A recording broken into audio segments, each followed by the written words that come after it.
Welcome, beautiful people of all ages, shapes, and colors, to another episode of the Hit Your Free Throws podcast, where we encourage you to stick to the basics.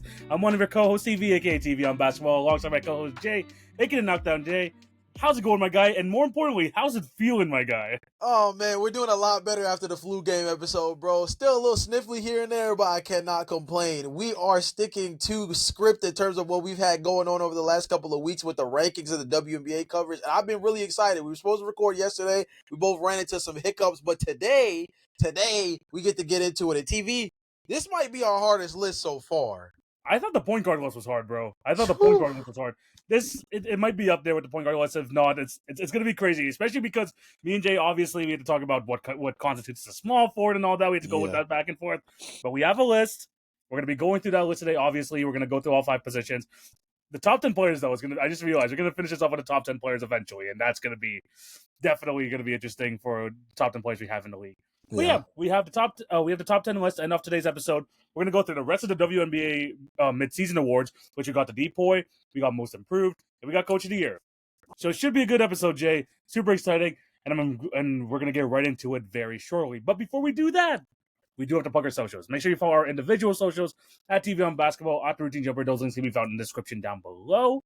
In terms of the Hit Your Free Throws podcast, follow us on TikTok and Instagram for the best daily NBA content. You get the picks, you get the news, you get the different series and all that good stuff. All the short form content, you can check that out on TikTok and Instagram, as well as some YouTube shorts. We've been posting there as well.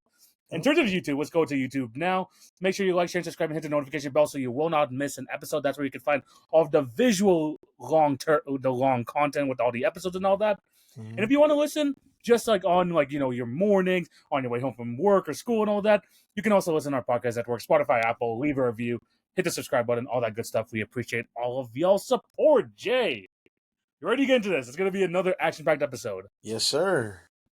And we're going to start things off, Jay, with some WNBA award talks. Last episode, we talked MVP. We talked Rookie of the Year. And we also talked Sixth Player of the Year. Now we're going to finish it off. And we're going to start off, Jay, with Defensive Player of the Year in the WNBA so far. Again, we're just over halfway through the season. But we're still keeping in mind, they're going to reach the 28-game threshold. There's also a threshold in the WNBA, just to let you guys know for the awards there. But Jay, I'll throw it over to you. Who do you have as the WNBA Defensive Player of the Year? So I think that this one is kind of a bit of a toss-up because Nafisa has a pretty good case. Asia Wilson also has a really strong case. There's a few girls here that I'm like, I can make like a decent case for. Yeah, I mean, it's a really tricky spot. Even Gabby Williams has been picking up steam in terms of the sports books, if you check those. I mean, shout out to Gabby Williams, by the way. Most steals in a single season in Seattle Storm history. Shout out to Gabby. Yeah, so when you put it across the board, it's a really tough spot to go with. But if I'm being honest here, I'm going with Nafisa. Hey, look, I already picked her to win MVP.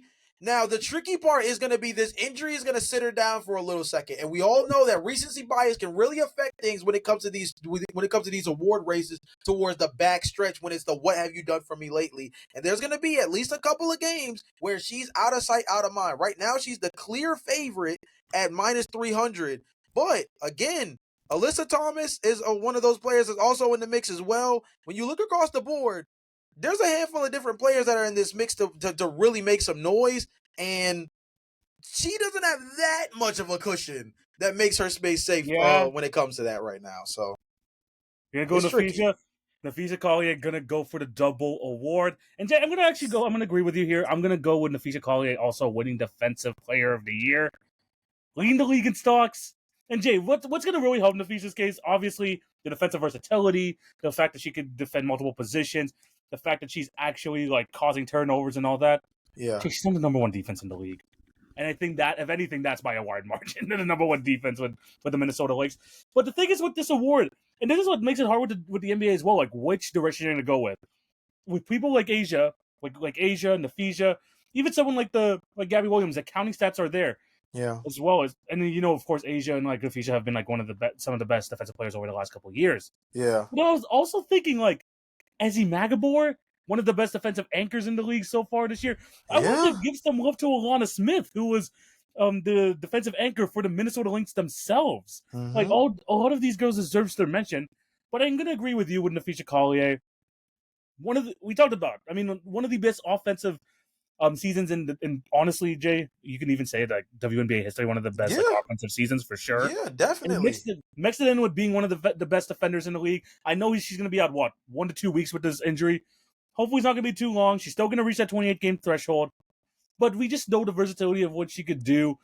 The fact that she's able to take just some of the best players in the league and defend them, even though she's the number one option on the offensive end as well. Yes, she has a great cast of defenders around them. We even, like I mentioned, Alana Smith in the past, Natisha Heidemann, all those girls who have been awesome defensively throughout this year. Yeah. But she's the leader of that cast. I'm going to go with her to win Defensive Player of the Year. Yeah, and TV, not to mention, by the way, because we didn't really get to discuss this last part because the trade deadline just recently passed. But the Minnesota Lynx might have just locked up the championship. They traded for Dejanay Carrington. You know how I feel about Shorty just winning MVP last season, and now she's on the squad. All defensive first team last year. Bro, now she goes right back. Now she's back with Courtney Williams and Natisha Heidemann, former teammates that she had with the Connecticut Sun. So there's already some rapport there. You're next to an MVP when she comes back in Nafisa Collier. This team, obviously, Caleb McBride is coming off of one of the biggest 3-point shooting nights in WNBA history a few nights ago, knocking down, I believe it was eight threes, right? Yeah, joining like 4 other players to do that. The Minnesota Lynx look unstoppable right now. Funny enough, the Minnesota Lynx, if you really look at their season, starting with Nafisa Collier and her just overall success as an individual player this year, and then pair that with what the team has done across the board, TV, I told you that this year was going to be very Shai Gilgeous-Alexander versus Nikola Jokic-esque. Nafisa and the Minnesota Lynx are looking very much like OKC right now, my boy. No, I feel you. The only thing is, I will say, the New York Liberty has been going through a lot of injuries. That's the only thing I'm saying. True. They've gone through a heck ton of injuries, and they still are missing Breonna Stewart right now. So yeah, they've gone through a lot of injuries, but I'm not going to take anything, and I mean anything, away from this Minnesota Lynx team. They've been dominant all season long. They just added one of the best defenders who definitely was not having the best time over there in Dallas for the early parts of the season. But I'm glad now she's back on a contender. This team just got, we talked about it, one of the best defenses in the league. Now you got one of the best perimeter defenders in the league in Dejanay Carrington. Yeah. That's just going to be absolute lockdown there for the Minnesota Lynx. Should be pretty good. Jay, before we move on to the next award, though, you mentioned the NBA trade deadline. Brittany Sexton also got traded. Yeah, man, to Seattle. That's going to be a pretty solid pickup for them, considering the fact that they're in the mix. You add her next to a player like Gabby Williams in the backcourt, they're going to have real defensive acumen. Brittany Sykes is a very solid player, bro. Arguably, as Marcus said on the podcast a couple weeks ago, might actually be their most important player. So it's going to be really interesting to see what Washington decides to do moving forward. Obviously, they didn't expect to be this good in terms of what they were able to get production-wise from the rookies, especially given the fact that they still are missing one of their electric rookies, as you mentioned last podcast, talking about Georgia Amore. So that's a team that you could tell, obviously, is still prioritizing the future.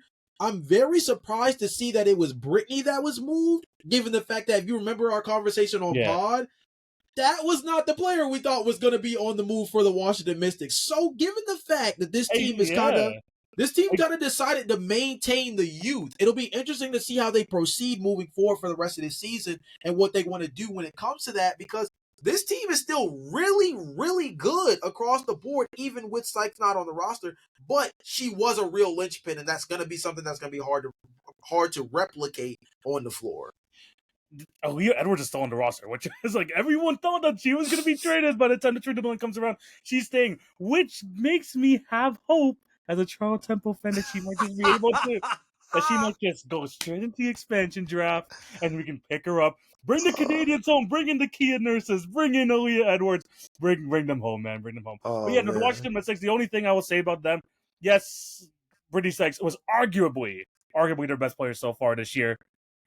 With two expansion teams coming in, if you don't make it to that lottery section, you're going to be even further down in the draft, which I think the Washington Mystics do not want to be a part of. It's kind of a mini tank, Jay. Let's be honest, it's a little bit of a mini tank, but it makes sense, especially when you add the Toronto Temple into the mix, when you add the new Portland team into the mix. If you make the playoffs, you're going to be dropping even more down in the first round, which again does make sense. So, shout out to Seattle Storm for making a pretty damn good move. But Jay, just this starting five, I just wanted, before we move on to the next one, Brittany, You got Skylar Diggins. You got Anika Agumake. You got Gabby Williams. You got Ezzy Magabor. Jay, this team is nice. And they can all shoot and they can all guard. That's going to be a long night for a lot of people moving forward. The Storm, dark horse team, you don't want to see in the first dark round. Horse, yeah. Dark horse team. And their team, they got Erica Wheeler, they got Tiffany Mitchell. They still, I mean, like, they got the freaking second overall pick coming off the bench, and she's not even getting that much minutes this year in Dominic Malonga. So they're a deep team. This move was clearly to go, to try and go deep into the playoffs. Yeah. I'm excited to see what the playoff run looks like for the Seattle Storm team, and especially now they got some more of a star guard there in Brittany Sykes, especially with that defensive background she has. Should be really fun over there. And the Washington Mystics, hopefully they stay in the lottery for their another young guard in that team. It's going to be interesting to see what they do here. Jay, next award, though. Yeah. Coach of the Year. Now, we had this discussion when we did the NBA awards. Yes. It always depends. It's always like weird determining Coach of the Year because do you want to go for the surprising team? Do you want to go with the best, the best coach on the best team sort of thing? Yeah. It's a different direction you want to go. But who do you have as your Coach of the Year? So, TV, I was actually very conflicted about this because I felt like my initial answer wasn't where my heart was. My initial answer was the Minnesota Lynx are easily the most dominating team in the WNBA right now. Yeah. And it feels like it's not close, right? So it clearly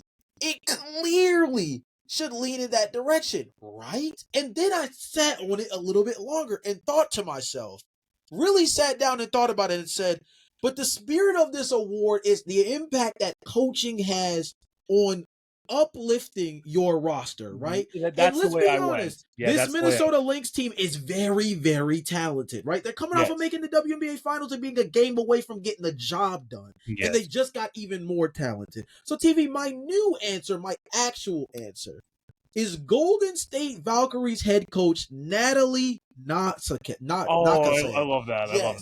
And the reason why is because, TV, first year since being established as the expansion team in the WNBA, you get a first-time All-Star, a player who has never made the All-Star team up until this season, right? In a situation where, yes, unfortunately, she went down due to significant injury, but nonetheless, this team is 14-14 at the moment, currently 8th in the WNBA, which actually has them in the playoffs right now. And TV, I had to do some extra digging because I thought this was really interesting. They are not one of the better offenses in the league. Actually, they're one of the worst, if we're being honest with you. They're bottom 3. They are bottom 3 offenses. I went across the board, and I was trying to make a decent case when it came to what they could do offensively. It was not good. But, TV, did you know that they are the second best scoring defense in the WNBA behind only the Minnesota Lynx, and the difference is behind is less than 3 points of a difference in terms of the Minnesota Lynx allows 75.8 points per game. The Golden State Valkyries, 78.5. Insane work here. Also, field goal percentage allowed. I thought this was also interesting too because they're in the same spot with that. Guess who leads the league in protecting the scoreboard the most when it comes to efficiency? They lead the league in terms of opponents' field goal percentage at 40.8%. The Minnesota Lynx are right behind them at 41.7%. But when you can say that as an expansion team in your first year with a ragtag group of basically players that were unwanted by other teams, because that's exactly what this was. That's what it was, yep. To have the best or second best scoring and efficiency-wise opponent's defense in the league, and you're in the same breath with the Minnesota Lynx, who are arguably the most talented team, top to bottom in the entire league, I have to give credit where credit is due. We're looking at a team that's the island of misfit toys, and they're getting the job done across the board. Yeah, that is a damn good choice because I was of the mindset of you, Minnesota Lynx, number 1 seed. By far, by the way, they are the number 1 seed by far. Yeah. In the league. So it's easy to pick them, but it's obviously one of the most talented teams in the league. I was going to go with the Golden State Valkyries. They have kind of slid down, and obviously that sucks because they lost one of their best players in Kayla Thorne. Yeah. Hopefully she recovers well from her ACL injury. And I really like that because for a certain, most part of the season, I was going to go with the Golden State Valkyries. Yeah. But Jay, this team is going on a run right now without their best player, and this team who's kind of finally figuring it out, finally figuring out their rotations, and they've looked very, very good as of late too. Jay, we talk about what have you done for me lately. This team is looking still like they're still going to be in the mix for that title in the when it comes to September and October. Yeah. The Indiana Fever. I'm gonna go with Stephanie. I felt it coming. She really picked up the pieces in a real way. The beginning of this season was very wonky, It and was. things have caught real fire as of late. You got a It- really great point there. Yes, it's because like I don't want to say because Caitlin Clark has missed so much time this year, and I don't want like it's like giving like extra credit to this team, but she's gotten the most out of players, new players such as Sophie Cunningham. People thought that Kelsey Mitchell was going to be a one-season wonder. She's a freaking damn good player, y'all. There's a reason why we said that Kelsey Mitchell and Caitlin Clark was one of the best backcourts in the league, and Kelsey Mitchell is continuing that all-star level. Aaliyah Boston playing well.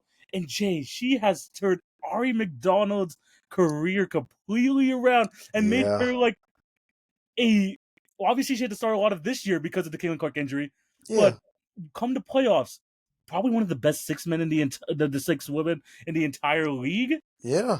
They've been able to do that. They're still one of the top offenses in the league, a top 5 offense. One of the most efficient offenses in the league as well at a high true shooting percentage. They're able to do this, and people are like, oh, this team just runs through Caitlin Clark. Wherever Caitlin Clark goes, this team goes. And they've clearly shown they have the talent. Yes. Now they have the coaching of Stephanie White. They are a damn good team with or without Caitlin Clark, and I believe that deserves some mention. Shout out to Stephanie White. She's going to be my midseason coach of the year.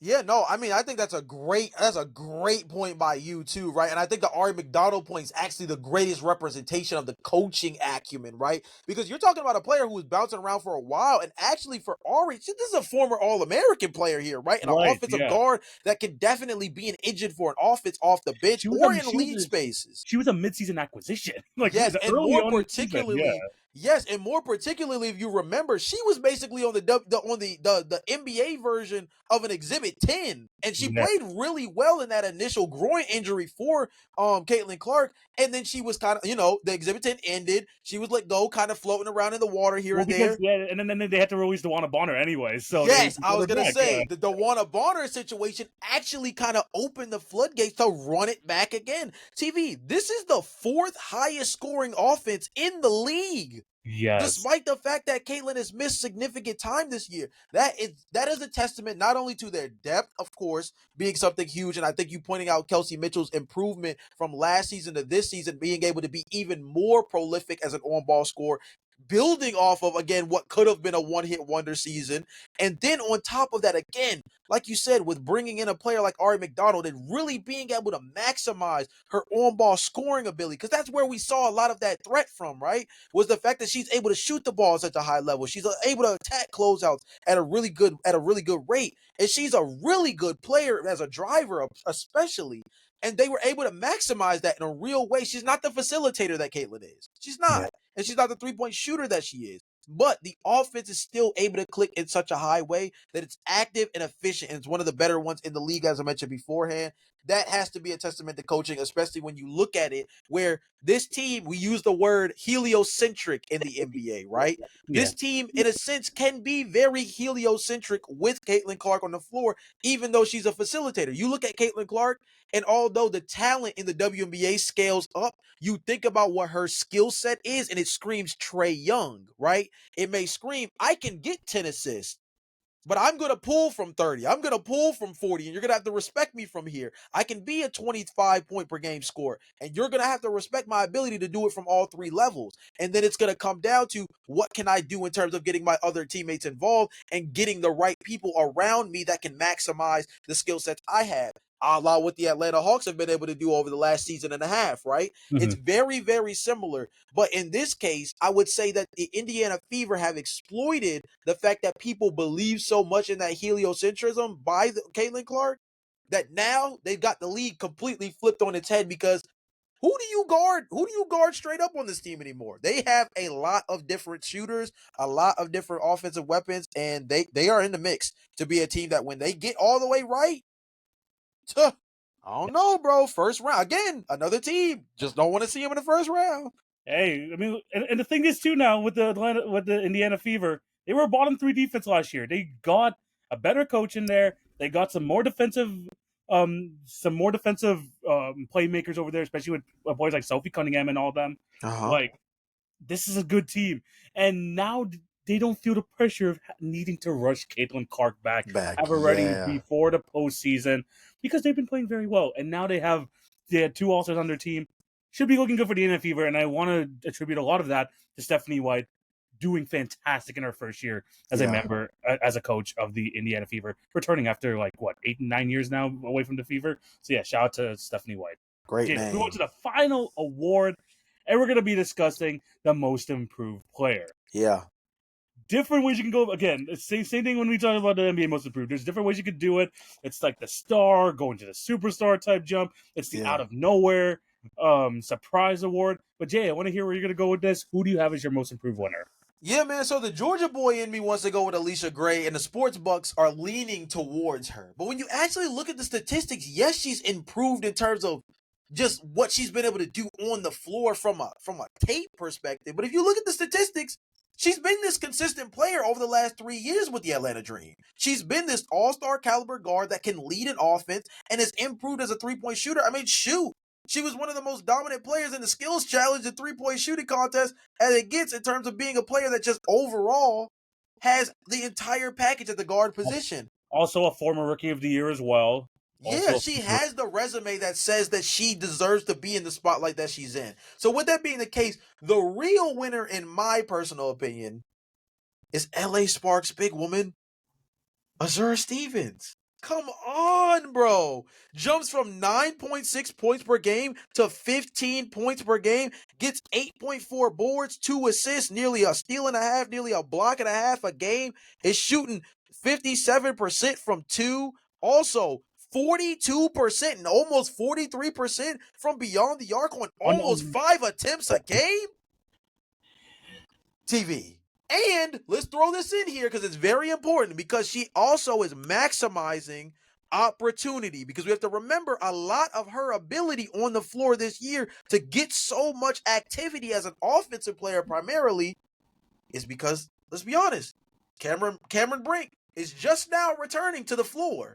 Yeah, she's only put 2-3 games. Yeah, 2 or 3 games only. Yeah, and it opened up a real opportunity for Azura Stevens. And yes, of course, you could say she improved due to simply having a more expanded role. I would also say, but you have to also be able to rise to that occasion to be able to step into that role and maximize it. Because if she were underwhelming at the forward/center spot with Cameron Brink out, we would be much lower on the LA Sparks this season, right? Especially in spite of what Kelsey Plum has been able to do as an offensive weapon for them in the backcourt. And more particularly, I think the Sparks would have felt a lot more nervous about bringing Cameron Brink back so late. I feel like if they had any real aspirations to do something in the postseason, they would have wanted her back so much sooner if Azura wasn't playing so well. But Azura playing to this occasion, rising to the occasion, I should say, actually made it where they were able to allow Cameron to get the full rest she needs. And now she's coming in like her fellow New Balance brethren Kawhi Leonard at the back half of the regular season to go demon time and be a participant in what should hopefully be a really interesting postseason for everybody. But definitely the LA Sparks with this trio is going to be really interesting. That front court depth is crazy. You got De'Erica, who's having a fantastic season. She just won Player of the Week as well. Yep. Cameron Brink, I mean, just quickly on before, because Azura Stevens is my winner as well. I think she's the clear winner for this award. Yes. Cameron Brink, I saw this the other day. Just 9 blocks in 3 games. She's going to be absolutely phenomenal in the postseason when it comes to playing defense. Hopefully she stays healthy. But Azura Stevens, 100%. Jay, career highs across the board. And this is not her first time starting, too. She was starting for the LA Sparks when she first joined them in 2023. Yeah. You can't just say, she just gets her opportunity. She was a bench player. It's not like, CJ McCollum when he won his most improved, where it was like, he was chilling on the bench all this time. He gets a starting role. Because they're missing a Marcus Aldridge, he gets a step into that. Yeah. No, she's averaging 15-8 on insane efficiency. Yeah. Absolutely insane efficiency. And she's become a big talking point on a team that has Rakia Jackson, a team that has De'Erica Hamby, a team who brought in Kelsey Plum. And she is Jay, dare I say the most consistent player, the most like at least Yeah. like probably like among her and like Dearica Hamby has been like the most consistent throughout the entire year. We talked about Kelsey Phone's efficiency in the past; it hasn't been great, but she's been completely fantastic. And just like we said with the Indiana Fever success, letting Caitlin Clark rest and be ready for the playoffs.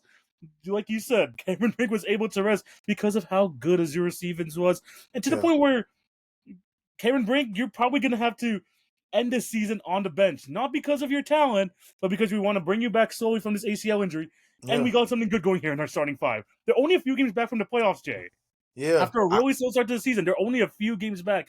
So if I'm the LA Sparks, I'm not trying to mess with this. I'm not trying to mess with the fantastic season that Azura Stevens is having. Um, she clearly is the most improved player. I know people want. I know Alicia Gray. Even I saw it was the highest odds as winning the Yeah. most improved player.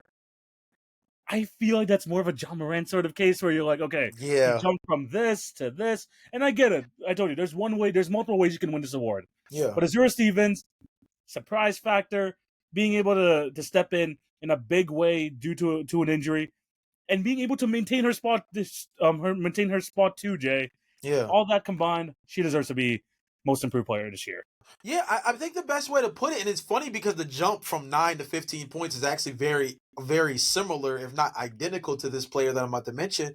But this race is very similar to the debate me and you had with Marcus on the podcast when we discussed the MIP race between Cade Cunningham and Dyson Daniels, right? Yeah. And it's very, very similar to that in the sense that the difference with Cade Cunningham and Alicia Gray in terms of the conversation around them being in the MIP race to begin with is the conversations we're having about them are different. We already knew they were star caliber players. They've proven it on the stages beforehand. In Alicia Gray's case, she was already a multi-time Multiple All-Star time All Star. before That's the this thing year. too. Yeah, that's the Right, thing Cade too. Cunningham, similar to the John Morant thing as you mentioned before, took that step into jumping into that All-Star echelon. But the biggest thing is just that the conversation around him changed. But the improvement was not necessarily significant. It was just the team success increased and the conversation league-wide and in the national media around these players changed. But if we're talking about true improvement in a way that's also impactful for your team,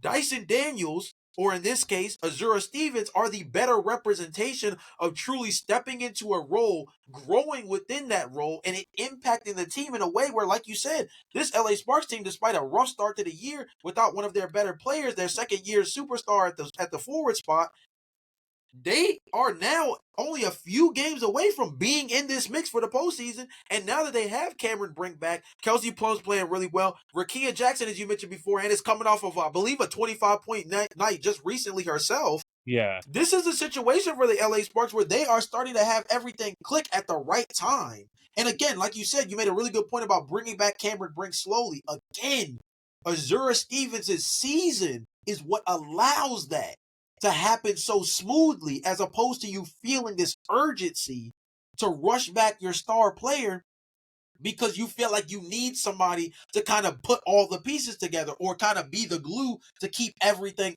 afloat. No, things are afloat, and now they're catching fire as the season's winding down. And this is the time where when you really start to put things together, when you get hot around this time, going into the midway portion of August and bleeding into September, these are the teams you have to be very cognizant of. Yeah, no, 8-2 in their last 10 games, Jay. Yeah. This team's starting to finally put it together. Another thing I want to talk about Azura Stevens is the fact that she's a fantastic defensive player as well. 2.6 stocks per game. She 100% deserves a award, and I really hope that she gets her flowers and ends up winning it. So, me and Jake, a couple of players that we do agree with at the awards. We differ in Coach of the Year. We want to hear your thoughts down below. Who do you have for these awards? Is there some girls that were missing from the conversation? Let us know down below. Yeah. Jay, now it's time for the West. It's time for the Oh, buddy. Oh, buddy. It's going to be a tough list. we're gonna go to the top 10 small forwards, Jay. We did the top 10 point guards, top 10 shooting guards. Check out the YouTube page. Check out the podcast episodes previous if you want to hear about those two positions. Me and Jay had some pretty intense discussions about, especially some players in our top 5, which may differ in different cases. What was it? Last week, Jay, was it the whole Zach LaVine conversation? Like, Cora had you. Yeah. Yeah, we had that, and then the year, and then like the episode prior, like Jay had my boy John Moran a lot higher than I did. So you should definitely go check those out. Small forwards, though, very interesting list. Another one of those lists where Jay and I had to discuss beforehand which players discuss as a small forward, power forward.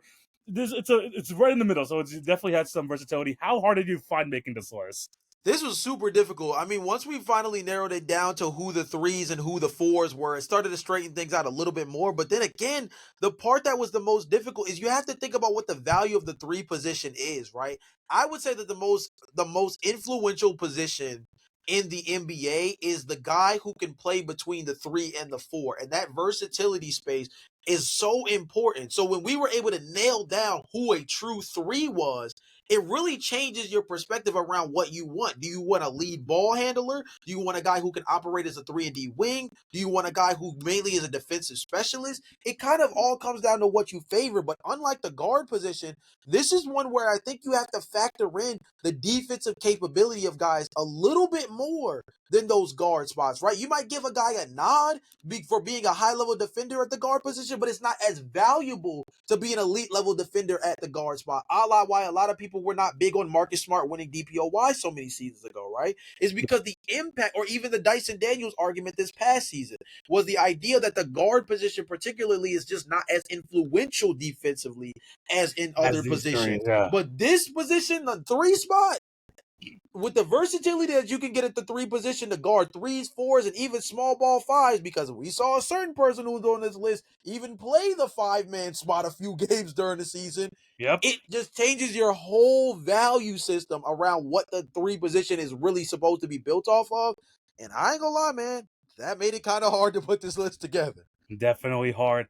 We're gonna do the same thing we did in the other episodes. Talk about our honorable mentions. Go through our 10 to 6 real quick. And then we're gonna go one by one with the top 5. Jay, let me hear some of your honorable mentions. You say you told me before the episode you have like a starting 5 of honorable mentions? Yeah, man, it got a little wicked out there. I'm not going to name all 5 because I don't want to get too crazy, but I think the 2 that I think were the most intriguing to me was Trey Murphy III was one of my first guys off the list, and that's mainly factoring in him coming off the injury, man. He just has to still be a high-level three-point shooter, a guy who I think offensively is definitely up there from the wing position. Defensively, probably more of an average wing defender, not necessarily like a high-level defender like his teammate Herb Jones, but a guy who can do so much offensively and can still be very serviceable on the defensive end despite not being a high-level defender at for his position.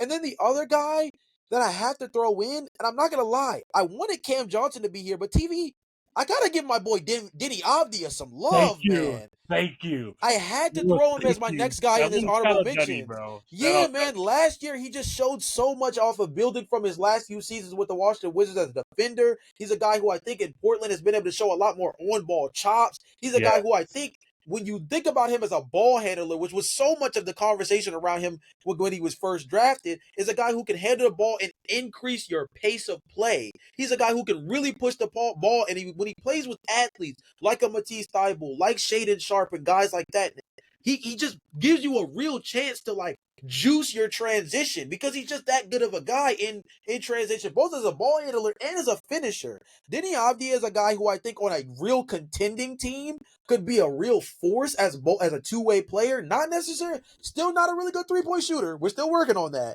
But offensively, his ability to handle the ball, his ability to make good decisions is a high-level decision maker when it comes to passing the ball. And again, his ability to push the pace in transition makes him so good because there's not too many players when you talk about the 3 spot that help you in terms of making your team play faster. right? They're usually, when we talk about the 3-4 position, usually when we talk about transition, we're thinking about play finishers, your Miles Bridgeses, your Obi Toppins, right? Guys of that nature. When you think about juicing your transition game at the 3 spot. No, this guy can be a lead ball handler and get you running and get you moving in a way that opens up the game. So shout out Denny Avdia. Those are my two. Like I said, I had a couple of other guys that barely made the list. Cooper Flag, another guy I threw as an honorable mention. I will throw that out there just so people won't expect him in the top 10 because he's not on my top 10. Yeah. But yeah, man, the main guy I wanted to give some love for this honorable mention was Denny Avdia, man. He's a guy who I think on a contending team would be getting a lot more love. No. He finally found his role on Washington as a really good wing defender. But I'm Yeah. glad that he's able to put his offensive game together. Jay, I saw a game the Portland come to Toronto this year and they beat us. Denny Avdia and Shaden Sharp combo. Woo! That at the wing position when they're hitting, they're hitting. Yeah. And Denny Avdia can, even though he's not the best 3-point shooter, can definitely hit them if he starts to get it going. So I want to shout at him. Trey Murphy was honestly the first guy off the list for me. Just want to see it more like over the course of his season. Yeah. Also, someone else you didn't mention, Jaden McDaniels. He's still very good, but obviously more of a 3-and-D wing compared to being a good like all around small forward. But he's obviously had some massive moments in the playoffs. But we basically have the same honorable mentions, 100%. And as for Cooper Flag, I want to see him playing an NBA game first before I put him into consideration, 100%. Yeah. But Jay, the top 10. I'm gonna throw it over to you. Who is in your 10 to 6 range of the top 10? Okay, and you made a good point about the Jaden McDaniels thing. And I think that he's a guy who I think we need to continue to see his offensive game blossom in a way that we can understand what he can be as a high-level wing. But like you said, we've seen spurts of it in a way that makes you feel good about him as a defender. It'll be really interesting to see if his offensive role expands especially in second unit situations now that Nickeil Alexander-Walker isn't on the team anymore. Because remember, that combo defensively was an absolute hoss for the Minnesota Timberwolves. So yes, again, that is actually another name that I forgot to put on this list, but definitely would have been in my honorable mentions lane because he's a guy that I think deserves the love given what he's shown over the last 2 postseasons. Let's talk about our 6 through 10, right? Like you said. So start at 10 and name the whole list. Yeah, just 10 to 6. Just 10 to 6. Okay, so at my 10 spot, I have newly acquired Denver Nugget, Cam Johnson. Okay. At the 9 spot, TV, this is where we got the podcast mascot himself. This is where I put DeMar DeRozan at. Okay. At 8, I have your boy, at least he should be, this upcoming season. I've heard very good reports about him improving this offseason. Brandon Ingram of the Toronto Raptors now. At number 7, I have Mikal Bridges here. You have Mikal. You had him on your 2 guards list last week. I did? Yeah. You had him on the 2 guards list last week.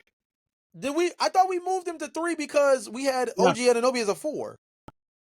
We had Josh Hart as a 3. I think when we were making that when we were discussing it. You had Mikal Bridges. I know you had it pretty high because it was a big conversation last week. Okay, wait a minute. Okay, that works out then. Actually, that works out. That actually works out because what we'll do is then I'll put Jaden McDaniels at the 10. I'll just put him there because I had him just barely off my list myself. Yeah. I'll put Jaden McDaniels at the 10. I'll put Cam Johnson at the 9. I'll put DeMar at 8. Brandon Ingram at 7. Franz Wagner at 6. Because OG's a 4 for us, right? Yes, he is. OG's a 4. Josh Hart is our 3. So yes, OG, we'll do him next week. So yeah, Franz Wagner is still at my 6. Brandon Ingram is 7. DeMar DeRozan is 8. Cam Johnson is 9. And then I have Jaden McDaniels at 10. Interesting. There we go. This is an interesting list because I still shout out to the guys who are still, getting into their prime and all that. I still got a couple more unks on my list. I showed some love here, Jay. Interesting. That might be part of where our difference is. Yeah. We'll see. At number 10, podcast mascot DeMar DeRozan. At number 10. Interesting. He almost so close, but I need to respect the fact that he super consistent throughout his entire career. I don't know if we might have a position thing too. I just realized. So we might have a position issue because I think a guy who's not going to come up on this, and it might be ESPN's fault. It might be ESPN's fault because the question now that I'm having. We can we'll solve it. We're gonna have this. Yeah, This is live, guys. This is live. We're doing it live. We're doing it live. So at number 10, I got DeMar DeRozan. At number 9, I got my boy Brandon Ingram. This is where it starts getting interesting, and this is like where the conversation is probably going to start. Yeah, They did have Paul George. that's where our biggest difference is. So ESPN has Paul George as the 4, and it has VJ Edgecombe starting at the 3 because they don't have a solidified 3 unless they plan on starting Kelly Oubre again.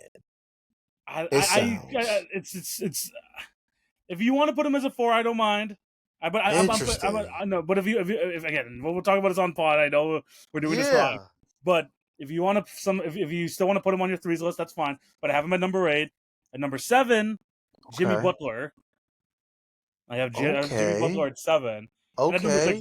And at number 6, I have Franz Wagner. Okay, so we have Franz in the same spot. It's the fact that I told you, I'm still giving the Unks a little bit of their respect. Yeah. I got Paul George at 8, even though he missed a massive part of last season. Did not look like Paul George. I understand.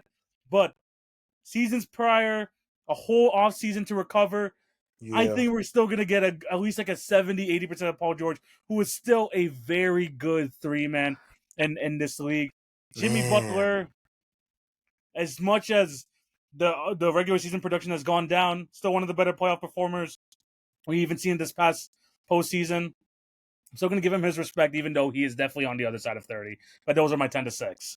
Man, see, and that's the thing, because I don't want our list to be too different in terms of who we qualify, right? Yeah. I think that's very important, right? And so that's the thing. If Paul George, if we're counting him as a 3 instead of a 4, and again, that might be my fault. I apologize for that because, like I said, ESPN, I went through their depth chart, and even through their depth chart, they have the potential of VJ Edgecombe starting at the 3 and then playing a smaller lineup. So that's what makes it kind of interesting here, because we're having him as a starting 3, talking about Paul George, which makes the most sense for what it's worth as well. It does make the most sense. If Paul George is counting as a 3, I would have him at 7, right behind Franz Wagner and ahead of Brandon Ingram, DeMar DeRozan, and Cam Johnson. Cam Johnson would be my first off the list, essentially. You know what? I'm looking at the list. Mm-hmm. I'm looking at especially the 76ers roster. Yeah. I don't mind putting, you know what, Jay?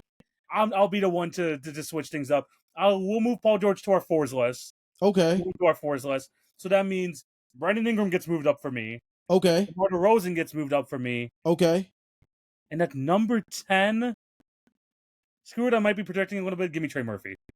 I don't hate it. I went with Jaden McDaniels just because I've seen what he's done in the playoffs. Trey Murphy, we don't have a big enough sample size. But when healthy, I mean, that dude is just anything you need offensively. Anything you need offensively. And I would say, like, you say average defender, I say just slightly above average. I think he's just a pretty solid defender. That's fair. Just, again, the position that the Pelicans are in. We already talked about like how bad the Pelicans team is. Positionless basketball sure has things out of whack, huh? I'm not gonna lie. No. I'm just thinking of even like while we're talking about this. Yeah. I'm just looking at like how to optimize the 76ers team, and I'm like, you know what? Maybe Paul George is the 4. He might just have to be the 4, because when you look at it, especially from a shooting perspective, if you have to start Kelly Oubre next to Paul George again, then he has to be the 4. You know what? Yeah, you know what? Well, I'll move Paul George away from my list, and we'll fix it up. I have Trey Murphy on my 10. That's fine. That was going to be someone who's like nice. Okay, cool. I'm glad we got to talk through that, because Paul George is a really interesting factor, because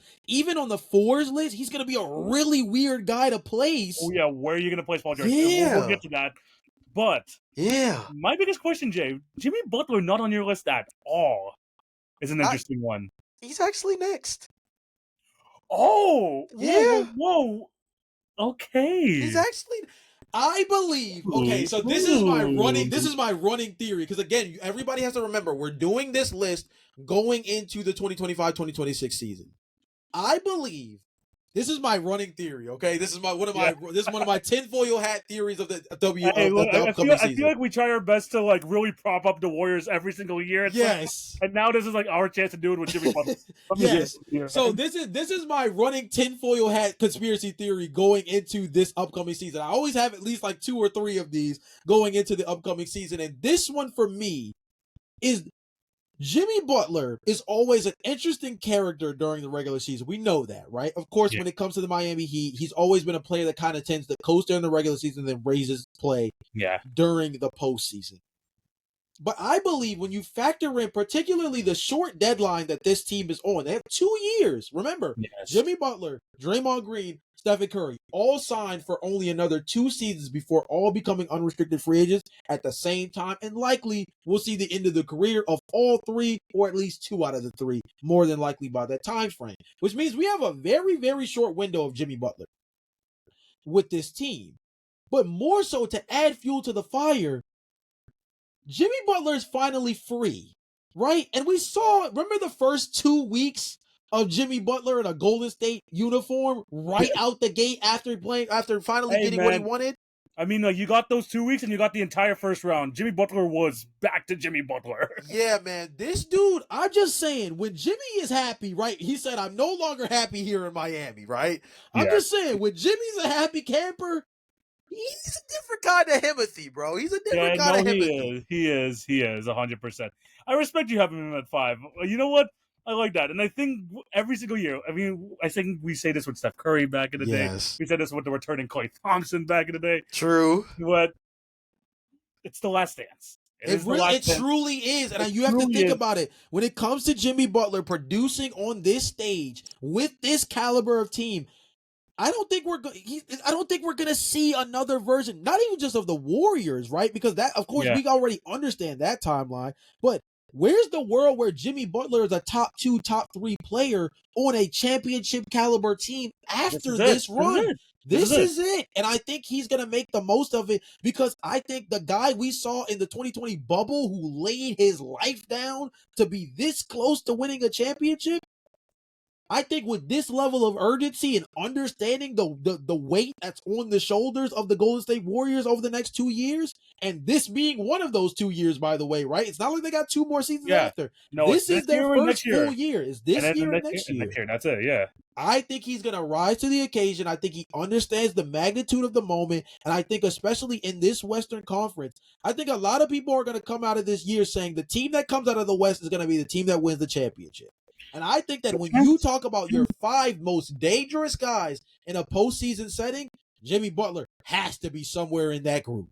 Somewhere in that group, or at least at the very least in the conversation. Definitely. 100%. The only reason I have him 7 is the regular season sample size. Is Jimmy phones it in. We're not gonna. It's a fair point. It is a fact of life that Jimmy Butler phones it in when it's not something called the playoffs. Yeah. When the playoffs, Jimmy Butler does phone it in. He does have his moments in the regular season, but he phones it in. Yeah. But we also have to remember the fact that the injury history has not been kind to Jimmy, especially over the last couple of years too. He's a fantastic player, but for me, a fantastic player more in patches nowadays than it was when he was like carrying the Miami Heat on his back, leading over the table back in the 2020 bubble. It's not that version of Jimmy Butler. Still a fantastic player, but not that version of Jimmy Butler. And that's why I have him just outside of the top 5. But him at your number 5 is very, very interesting. Jay, I think we might have another positional debate later too. I just realized, because if you have Jimmy Butler at number 5, that means you're not gonna have one of my top 5 guys in here too, which is interesting. Very interesting to say the least. Jay, but at number 5, to start off over here, I'm gonna go Kawhi Leonard. I have Kawhi Leonard at number 5.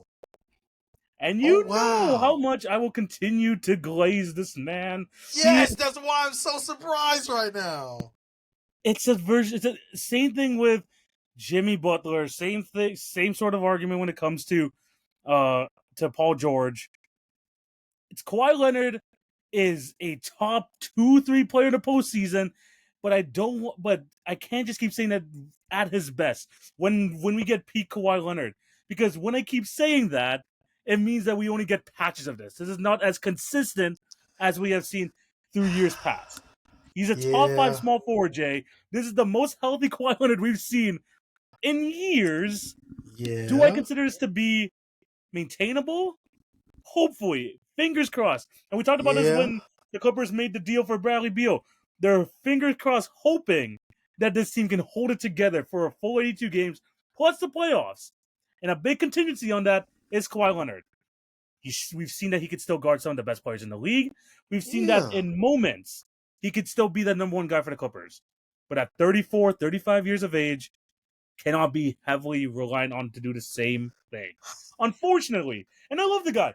I have this in my background every single video, and he is the pure reason why we have this. Yeah. But it's 2025, not 2019.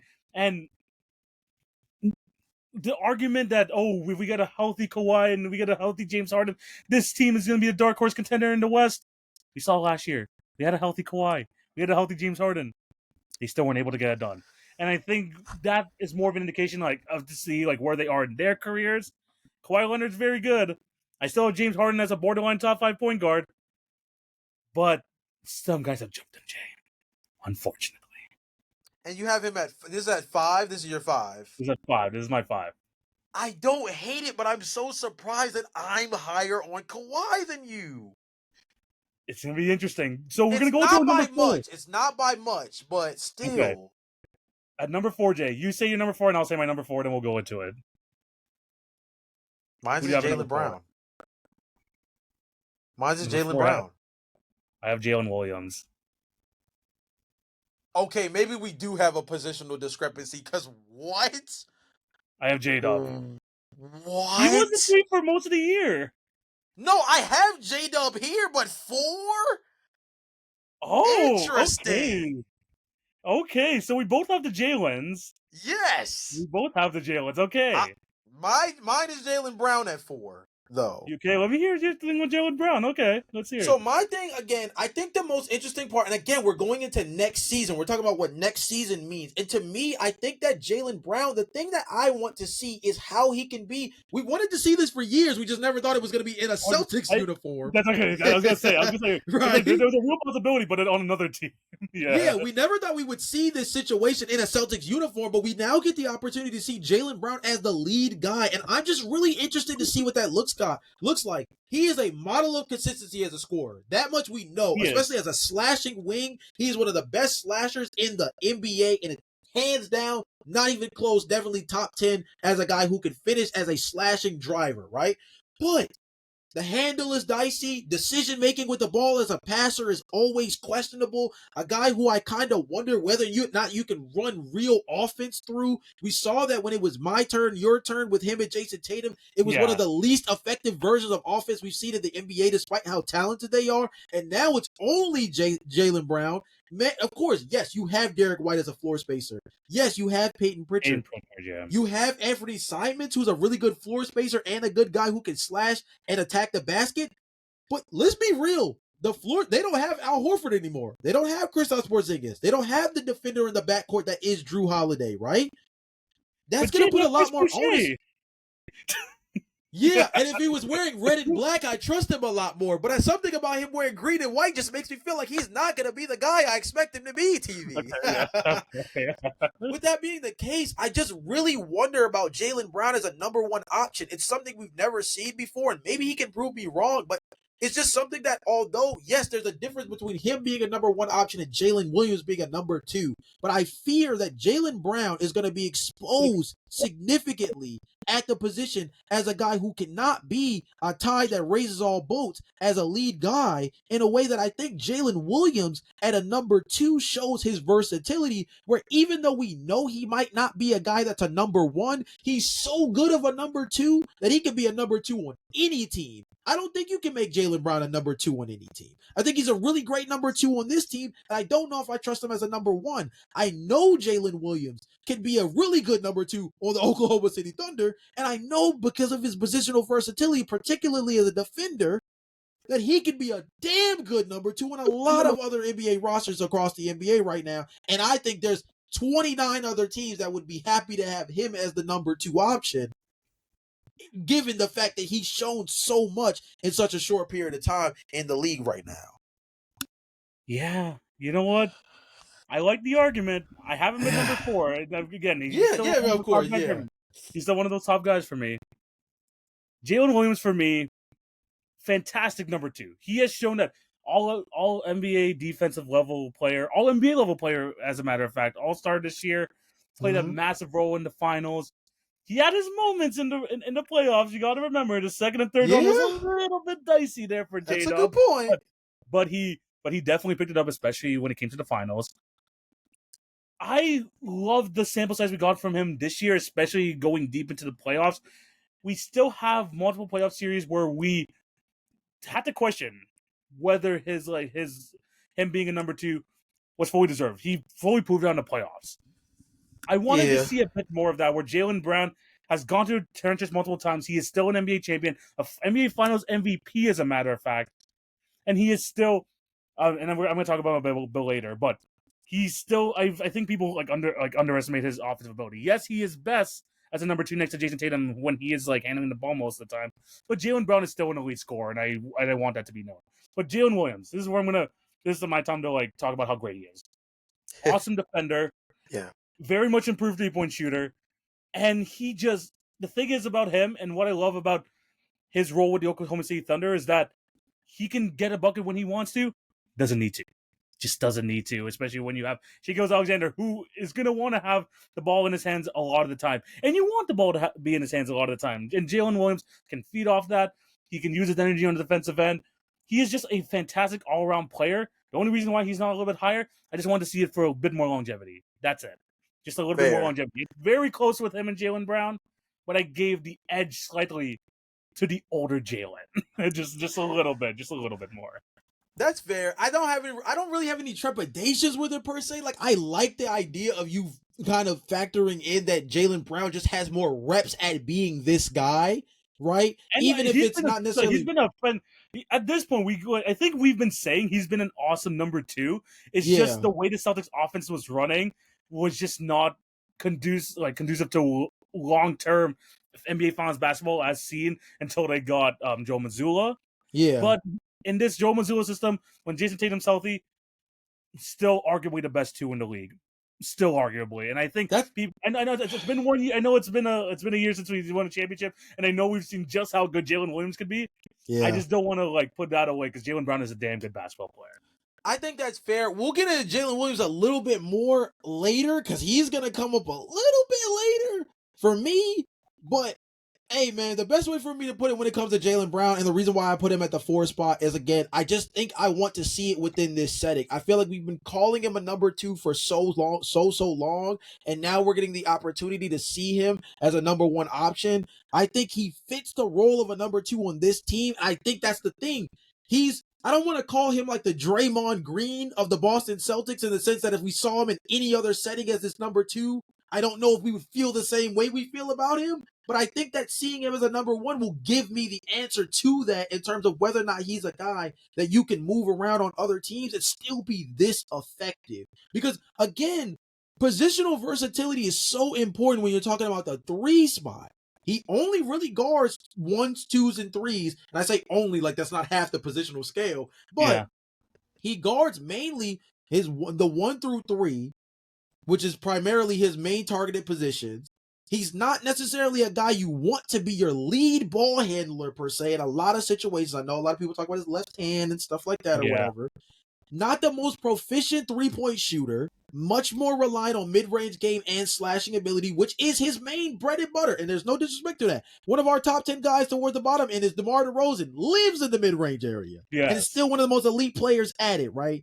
Yeah. I don't know. I've never been the biggest Jaylen Brown guy as it is, so maybe that's part of what's weighing it down already is my preconceived notions around him. But I just want to see it in this setting because I feel like we know who Jaylen Brown is. It's going to be versus interesting. Jalen Williams, there somehow feels like there's another gear to him that we haven't seen. There will be. And that's crazy to think, seeing what we just saw last year. No, for sure. And when he gets to that gear, he'll probably be higher on my list. But for me, seeing Jaylen Brown, multiple-time All-NBA player, multiple-time All-Star, I gained a lot of respect for him during that championship run, being able to not only, make up for the efficiency problems that Jason Tatum was having throughout the playoffs, just being able to take over there as a number one option. I know it was a very stacked team in the Boston Celtics, but Jaylen Brown still went up to the occasion. Yeah. And that's why Jaylen Brown's my number 3. Yeah. Jaylen Brown is fair. That's fair. He's very good. His 3-point shot is not as good as it used to. Do I have my trepidations about him being the number one guy this season? Yes, of course I have my trepidations. But I do think last year, obviously, is a slow start to the season. I think the efficiency gets a little bit better. And I think that we're going to see a version of Jaylen Brown where we're not going to see the Celtics go deep into the playoffs. Maybe they'll be a play-in team. But I think Jaylen Brown will have a lot more respect and gain some more needed support back in there, especially like with like a very like inefficient season last year. So I think Jaylen Brown, I still have him my number 3 from when he like last season, a little bit rough, but he was still an all-star and all that. People will still continue to talk about his left end every single day on social media, but he's a very good basketball player at his best. I know Jalen Williams is an all defensive defender. Jaylen Brown could be that. He just has too much, has a way more offensive workload than J. Dublin Ford, especially going to be in this season. But Jaylen Brown will be my number 3 on this list.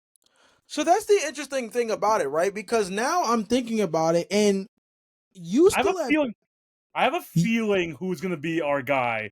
That's going to be the in between, which we'll get to it when I. Okay, because I was going to say there's still 2 names left. Because in all seriousness, Kawhi Leonard was my 3. Yes, Kawhi Leonard was my 3, and because we just went on a complete rant around him, Jalen Williams was my 2. Okay. Yeah. Okay. Jaylen Brown was my 4. Kawhi Leonard was my 3, and Jalen Williams was my 2. I think we both know who number 1 is. But now my question is, who was your number 2? Because maybe I'm missing something. I have LeBron. So, again, LeBron is marked as a 4 with Rui starting at the 3. I always, whenever I see the thing, I always like, even in this like era with like Rui Hachimura, I still always consider LeBron the 3. I always seen like Rui as sort of like a stretch 4 sort of guy. I know they have him here in the depth chart, but it's LeBron still plays as a 3, man. I'm not gonna lie, bro. He kind of doesn't though. He kind of doesn't. He doesn't guard 3s anymore. The man's 40 plus. I know he did. He doesn't even guard 3s anymore because he just can't attack he just can't attack a closeout in space the same way as he used to. He actually guards 4s a lot more in today's NBA than he did before. I actually understand because his natural position is the 3 spot though. Yeah. I do get it. And if we're being honest, LeBron James would be my number 2 if we're putting him in the small forward. If that's what you want to do, I'm cool with bumping Jaden McDaniels off and putting him at number 2. I'm cool with doing it. LeBron James is universally known as a 3. It's just that as he gets older, I think he's going to start getting moved further and further down that block. You know what? I'm going to go to... Okay, we can do a lineups check and see what the tiebreaker is. I'm okay with putting LeBron on the list. I'm okay with it. Because LeBron was gonna. I have a feeling we were gonna have the same 2. This is really stupid. If you go to the ESPN website and you check and you just search up LeBron James, they label him as a 3, but in the depth chart they put him as a 4. See, that's what I'm saying. Hey man, it's a tricky situation. Like I said, if you want to put him at the 3, I'm totally cool with bumping Jaden McDaniels off. Stupid. This stupid ESPN depth chart because they searched up Rui Hachimura on ESPN and he says he's a power forward. Really? Yeah. Interesting. And that's the way I kind of viewed their lineup, even like in terms of the roster construction. I know he doesn't guard. Let's be honest. They put LeBron on sometimes the worst offensive player on the court. I understand. He's been doing this on the past like 2 to 3 years now. I know they do that with LeBron James. But in the terms of setting up of a lineup, he still plays offense like a 3 in the way that he's positioned, the way that he like handles most of his stuff from the top of the key or from the wing and stuff like that. So I'll move him on my list. He would do it works perfectly fine because he would be my number 2 anyway. So it's fine. It works fine for me. So what would be your top 5 now? So that means Jimmy would be your 6 then, right? Yeah, so Jimmy would be my 6. So essentially my top 5 would be, I guess I could say the number 1 guy now, right? Which is Kevin Durant. We have to say number 1 guy. Okay, Kevin Durant. Yeah, Kevin Durant's number 1. LeBron James would be number 2. For me, J-Dub would be number 3. Kawhi Leonard would be number 4. And then Jaylen Brown would be number 5. Okay. You know what? Okay, we'll stick with that. We'll stick with that. And then you said Jaden McDaniels gets bumped off. Yeah, That's Jaden fine. McDaniels gets bumped off. And we'll read our entire top 10 list at the end. This is the cool part about doing this experiment, TV. Positionless basketball has changed our framework around where guys fit. We just even look at it. Just you went through 2 or 3 different sites just in terms of the depth chart lineup for the Los Angeles Lakers, and nobody necessarily knows what the starting 5 is going to slot LeBron James and Rui Hachimura next season, even though we kind of have a good understanding of where they do fit best. Yeah, even where do they have basketball reference? Yeah, see, even on basketball reference, they have Rui Hachimura as a power forward. So I feel a bit more better. That's fine. Okay, and I'm cool with that too. Okay. Let's talk about LeBron James now, because we have the same top 2. LeBron at number 2, KD at number 1. Bro, this guy is 41 years old, 40 years old? Dude. And he's a top 2 small forward in the league? This guy just continues to defy any sort of argument of father time. Yes, he's slowed down, but he's still a borderline top 10 player, if not a top 10 player in the league still, which is insane.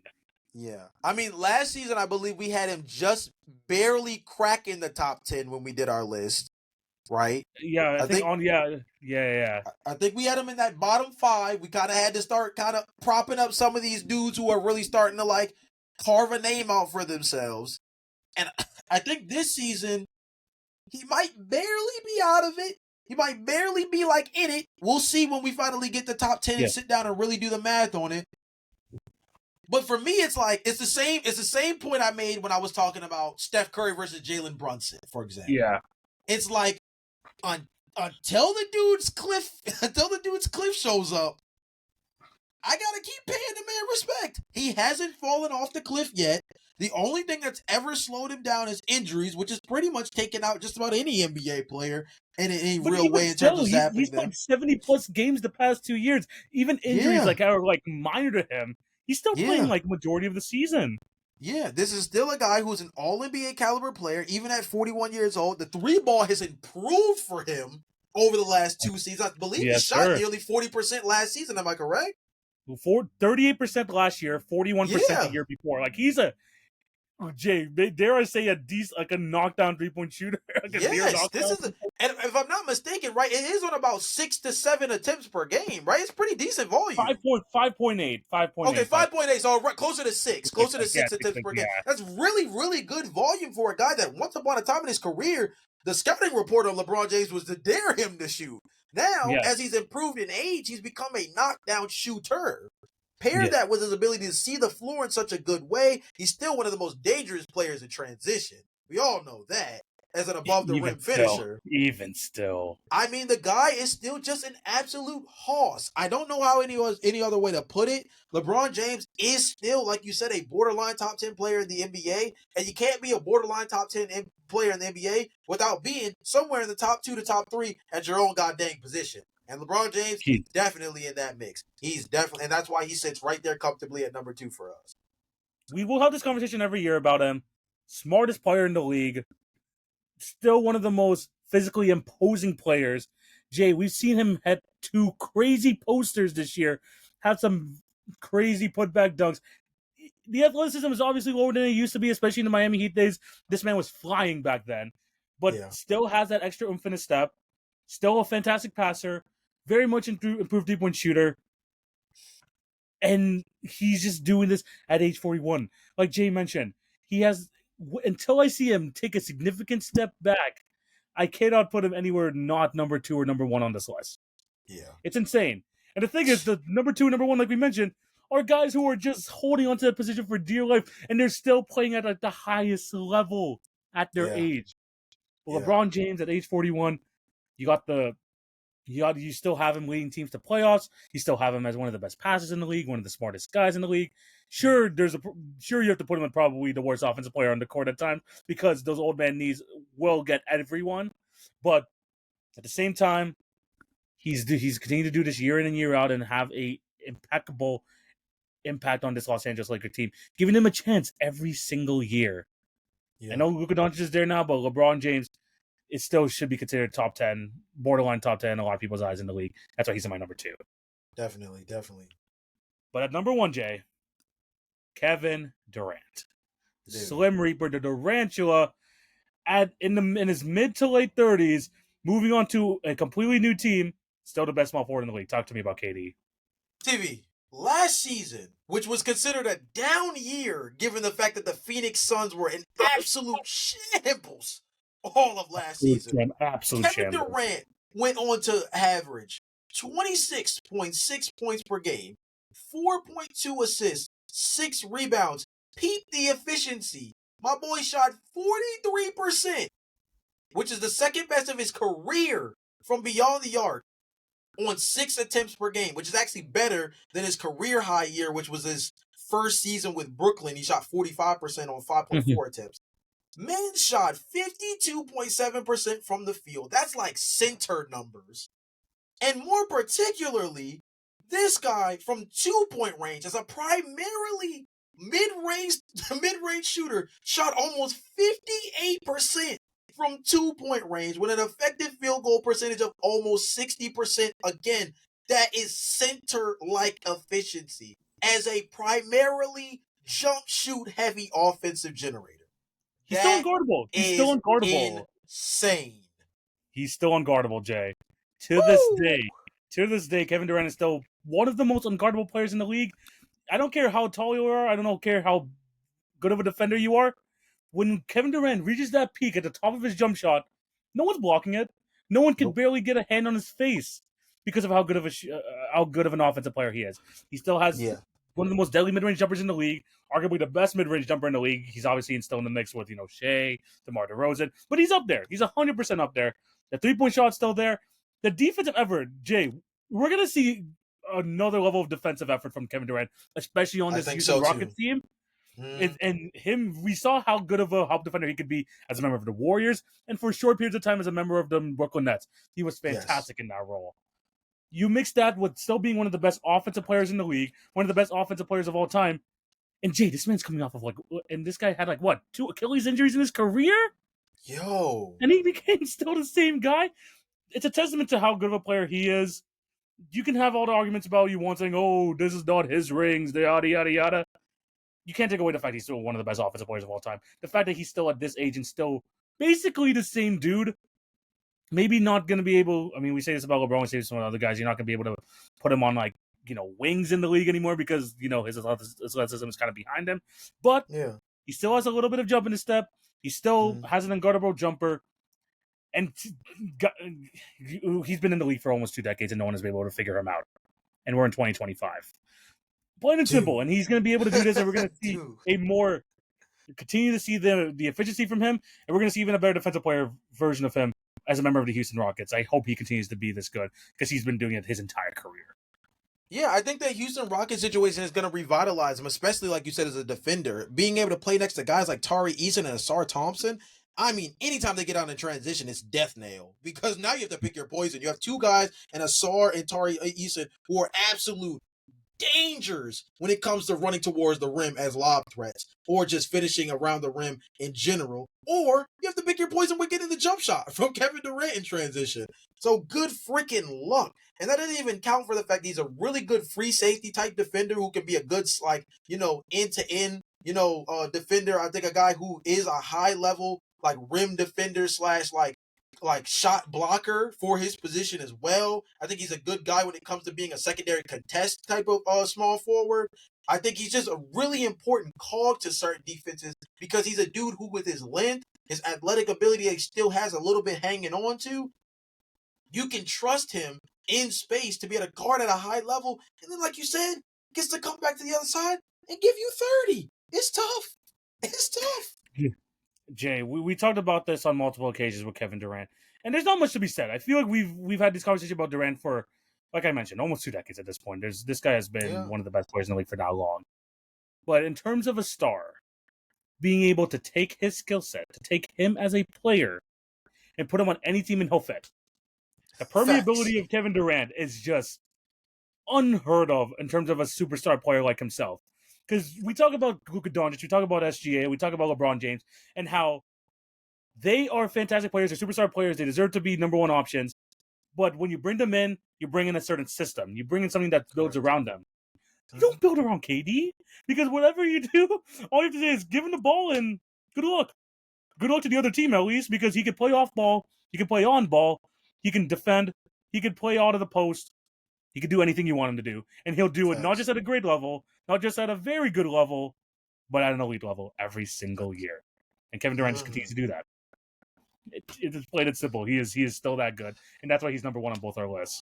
Yeah, I mean, it was funny going through this exercise because you just continue to learn about the versatility at the position, particularly the wing spots. And again, I think that's what's going to make the 4 position so much more interesting now because again, the versatility at the 4 position. I have a belief system that says that I think the 3 and the 4 spots are 2 of the most important positions in basketball, and I think particularly the 4 position is the one that teams tend to build around the most because I think if your 4-man can spread the floor, shoot, make good decisions, and things of that nature, I think it's actually easier to build around a starting 4 that's an elite level player than it is to build around a starting 3. But when you have a 3 who can scale between the 3 and the 4, it completely changes the way that you view your team building system. And like you said, unlike KD, I think when you say a lot of these other guys that's on this list, I feel like the optimization of them is built around building the team to suit their skill sets, right? I think everybody on this team to a certain extent, or on this list to a certain extent, you would build around their skill sets as opposed to like Jaden McDaniels, who would be like a cog in the system, or Cam Johnson, that's more of like a cog in the system. But Brandon Ingram, you kind of want to add like real defensive versatility around him. That's what you guys have done with Toronto already with a lot of the guys you already had. You kind of add Brandon Ingram in as an offensive engine for you guys, and then you have the defenders around him. Franz Wagner, you desperately need 3-point shooting. All the Magic did all season was add 3-point shooting. Bring it back Jalen Suggs, who's coming back from injury. Bring in Tyus Jones, my guy. Bring in Jace Richardson from the draft, knockdown 3-point shooter, right? Jimmy Butler, you want knockdown 3-point shooting and defense around him. You have Draymond Green, Stephen Curry next to him. There you go. Jalen Williams, more of a number 2, but I think you can build with Jalen Williams as a number 1. And I think the same thing could be said for Jaylen Brown. We're going to see what that looks like this season as 2 guys that I think are high-level ball handlers, good decision makers to a certain degree, but guys that I think still can improve in that area. But you want to have high-level, high IQ guys around them to really open up their game. Kevin Durant, like you said, is probably the most permeable guy in the league. LeBron James, Kawhi Leonard, you build around those guys. Like, I think the interesting part about the 3 position is I just named our whole top 10. I just named my whole top 10. And there's so many different routes you can go with that 3 spot in terms of how they fit on a team. I think at the point guard position and the shooting guard position, they either have to be your main guy or they have to be your best guy off the bench. That's how that works. But the 3 spot is so different in terms of how you build around it. And I think that's so interesting when you talk about the way the league's going. 100%, man. It's interesting to see like where the 3 position has absolutely improved. We thought that that's the best place to have the 3 and D players, but now we've seen them on all other positions as well. We thought that was the best place to have them. And at some point, they were the number 1 guy to build around. But now there's the guards, there's the big. It's been just like been through a lot of iterations. But what we can all say is that Kevin Durant fits in everything, so it's fine. right. 100%. But yeah, that's our top 10 list. Top 10 small forwards. You want to read it out one more time just to make sure that they got both of our top 10s? Got you. So my top 10 over here. At number 10, Trey Murphy. Number 9, DeMar DeRozan. 8, Brandon Ingram. 7, Jimmy Butler. 6, Franz Wagner. At the 5, we have Kawhi Leonard. J-Dub at number 4. Jaylen Brown number 3. 2, LeBron. Number 1, Kevin Durant. All right, and for my 10, my official 10 is Cam Johnson at the 10, DeMar DeRozan at 9, Brandon Ingram at 8, Franz Wagner at 7, Jimmy Butler at 6, Jaylen Brown at 5, Kawhi Leonard at 4, J-Dub at 3, LeBron James at 2, Kevin Durant at 1. Yo, all I gotta say about this list, man, is shout out to the freaking Unks who have been holding it down for how many years? Basically our entire childhood, and they're still at the top of the list. And we didn't even mention this beforehand, and we didn't even mention this beforehand. And I think it's a good time for next time. I mean, Jason Tatum, we were thinking of having him in this position, obviously, but I think we would have put him at the 4 anyway. But he wasn't going to be here. But shout out to the Young for holding it down all these years. And even though near the end of their careers, they're still holding it down. So shout out to those guys. Let us know who you guys have down below. Is there some guys that we were missing? We had a bunch of honorable mentions as well. So if we're missing anyone else, we definitely missed something. So let us know down below who's missing on our top 10 list. Do you agree or disagree? We want to hear all of that stuff down below. Jay, we've reached another end of a fantastic episode. Thank you guys for watching. We have top 10 power forwards next week. We're going to have another great round of topics. What do you have to say to these beautiful people before we sign out? Hey man, thank you guys as always for tapping into the content, especially on the social media pages. That's more of like the short form stuff. But tap into the YouTube, the long form stuff a lot more. We're gonna try to again implement some stuff to make certain things a little bit more digestible. Gonna be been working a lot on the back end of that to try to get things under wraps when it comes to that. We just record so many long episodes and with that, and we're just trying to figure out, where to start, where to get things going. So I'm gonna kind of just be testing some stuff over the next couple of weeks in terms of seeing how you guys are interested in the content on the YouTube space in particular. But tap in to the TikTok and the YouTube shorts. Me and TV got some special stuff coming up for you guys over the next couple of weeks. Before you guys know it, we will be in NBA preseason, and the NBA tip-off will officially be taking place in October. It can happen like that. We're already in August. People are talking about NFL training camp. Don't sleep on the NBA, guys. Before you know it, October will be here, and we're back to tip off. So lock in now, because once we start, we just gonna have this ball rolling even crazier, because when the season starts, the Daily Picks Challenge comes back. We got some other really dope stuff on the short form tips coming back for you guys. Definitely some more guests for the regular season. There's a lot of things to stay tuned for. So lock 100%. in now, because when the season starts, it's going to be hard to catch up. 100%. And you're going to be able to find that on the Free Throws page, YouTube, podcast networks, the short form content, TikTok, Instagram, all that good stuff. Find Hit Your Free Throws Pocket anywhere that you consume content. Find us. We're going to be talking about NBA. We're talking WNBA. Like we mentioned before, Eurobasket's coming soon. We see skinny Luka Doncic in a jersey now. We get to see how he plays first as a member of Team Slovenia. We've seen Nikola Jokic go for almost a 20-20 and 10 game in the pre-tournament games as well. It's going to be a crazy Eurobasket, so be on the lookout for that. Obviously, we're going to be back next week talking some more top 10s, and we're going to have a lot more topics to discuss over this summer as well. But yeah, Jay, thank you guys for watching this episode. Hope you have a fantastic day. This is TV. This is Jay. We're signing out. Peace.